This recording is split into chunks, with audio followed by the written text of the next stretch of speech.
কাঁদছিস কেন রে? কানাই তো কথা, কাঁদবি নাই তো কি করবি? কানাই তো কথা। কেন রে ভাই, কি এমন হলো? সে অনেক কিছু রে ভাই, সে অনেক কিছু। খুলেই একটু বল না। হ্যাঁ, আমার বউ আমাকে দিন রাত খেলাচ্ছে রে ভাই, দিন রাত খেলাচ্ছে। ওটা এমন কি বড় ব্যাপার রে ভাই? একটা সংসারে স্বামী স্ত্রী থাকলেই ওরকম হবে। স্বামী স্ত্রী হচ্ছে একটা গাড়ির দুটো চাকা। তোকে জ্ঞান দিতে হবে না, এই ঝামেলা থেকে আমাকে বার করে দে। ওই যে বললাম, স্বামী স্ত্রী হচ্ছে একটা গাড়ির দুটো চাকা। তাহলে একটা চাকা তো যে কোনো সময় বিকল হতে পারে। তাহলে একটা স্টেপনি রাখ, স্টেপনি।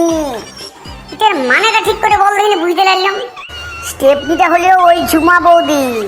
যখনই বউয়ের সঙ্গে ঝামেলা হবে তো ঝুমা বৌদির কাছে চলে যাবে। একদম ঠিক বলছি, একদম ঠিক বলেছি। ওইটাই করবো, ওইটাই করবো। হুম, আমি হলাম লাভ গুরু, লাভ।